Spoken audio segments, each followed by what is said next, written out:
بسم اللہ الرحمن الرحیم۔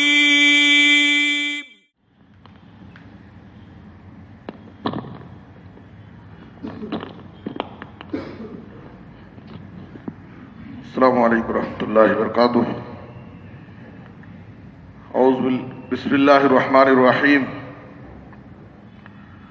عن صہیب بن سنان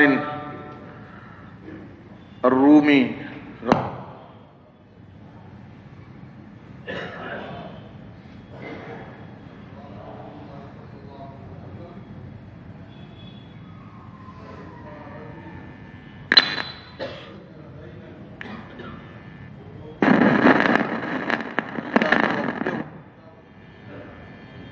اللہ سارقا، رواہ ابن ماجہ۔ محترم حضرات،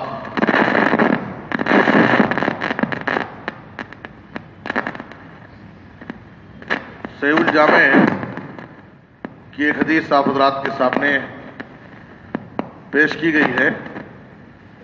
اس حدیث میں آپ صلی اللہ علیہ وسلم نے بری نیت کا برا انجام ذکر کیا ہے۔ ایک مومن کی نیت ہر حال میں اچھی ہونی چاہیے۔ اچھی نیت کا اچھا بدلہ ہوتا ہے، اور اللہ تعالیٰ اس کے لیے اس عمل میں آسانی پیدا کر دیتا ہے۔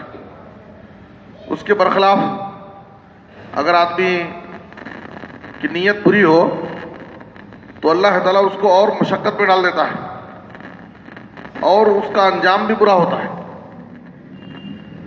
اس حدیث میں آپ صلی اللہ علیہ وسلم نے کہا، ایما رجل تدین دینا وهو مجمع الا یوفیہ ایاہ لقی اللہ سارقا۔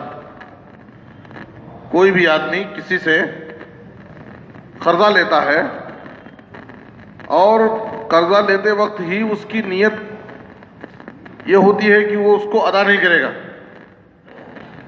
وَهُوَ مُجْمِعٌ أَلَّا يُوَفِّيَهُ إِيَّاهُ، قرضہ لیتے وقت ہی اس کی نیت ہوتی ہے کہ وہ اس کو ادا نہیں کرے گا، لَقِيَ اللَّهَ سَارِقًا، اور اسی حال میں اس کی موت ہو گئی، ادا نہیں کیا، تو قیامت کے دن اللہ رب العالمین سے اس حال میں ملاقات کرے گا کہ وہ چور ہوگا۔ گویا کہ اس نے جو رقم قرض کی ادا نہیں کی ہے، گویا کہ وہ اس نے اس رقم کی اتنی چوری کی ہے، اور چوری کی سزا اس کو آخرت میں ملے گی۔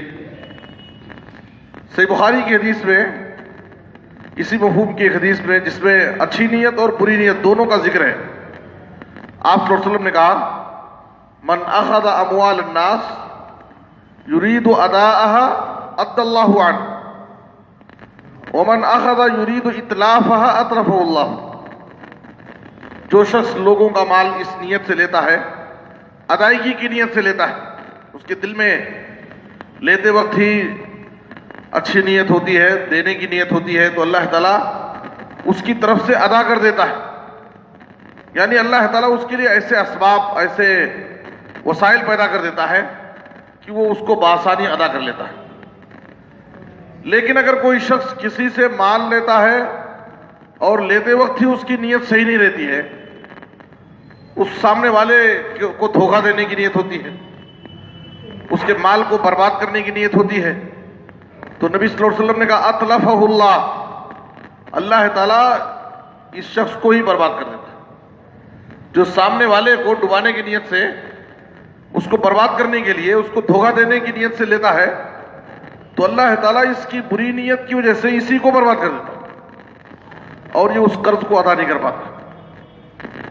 ایک تیسری حدیث جو صحیح ترغیب میں ہے، آپ صلی اللہ علیہ وسلم نے کہا کہ جس شخص نے کسی عورت سے شادی کی، چاہے کم مہر متعین کیا یا زیادہ مہر متعین کیا، اور اس کے دل میں یہ بات تھی کہ اس مہر کو دے گا نہیں، دینے کی نیت نہیں تھی اس کی، اور زندگی بھر وہ ٹال مٹول کرتا رہا، اور اس حال میں اس کی موت ہو گئی کہ وہ اس نے اپنی بیوی کی مہر ادا نہیں کیا، اسی حال میں اس کی موت ہو گئی. لقی اللہ یوم القیامت وہو زان. تو قیامت کے دن اللہ رب العالمین سے جب ملاقات کرے گا تو زانی ہو کر کے ملاقات کرے گا، گویا کہ اس نے زندگی بھر زنا کیا. تو آپ غور کیجئے کہ بری نیت کا کتنا برا انجام ہے. ایک آدمی اگر بری نیت کرتا ہے تو اس کی نیت کے حساب سے اللہ رب العالمین اس کو دنیا میں بھی تکلیفوں میں، مشقتوں میں، پریشانیوں میں ڈال دیتا ہے اور وہ اس کو ادا کرنے سے بھی عاجز ہو جاتا ہے اور آخرت میں بھی اس کو سزا ملے گی. لیکن اس کے برخلاف اگر ہماری نیت درست ہو تو اللہ رب العالمین اس کام میں ہماری مدد کرتا ہے، ہمارے ساتھ آسانی کا معاملہ کرتا ہے، ہمارے لیے اسباب اور وسائل پیدا کر دیتا ہے اور ہم اس کو ادا بھی کر لیتے ہیں اور قیامت کے دن اللہ کی پکڑ سے بھی ہم بچ جاتے ہیں. تو اس لیے ہمیں ہر حال میں اپنی نیتوں کو درست رکھنا چاہیے. نیتوں میں گڑبڑی یہ اعمال کو بگاڑ دیتا ہے، اعمال کو خراب کر دیتا ہے اور آخرت میں بھی اس کا انجام بہت ہی برا ہوگا. اس لیے ہمیں ہر حال میں اپنی نیتوں کو خالص رکھنا چاہیے اور بری نیت سے اپنے آپ کو بچانا چاہیے. اللہ ہم سب کو نیک توفیق دے. آمین. صلی اللہ علیہ نبینا محمد و آلہ و صحبہ اجمعین.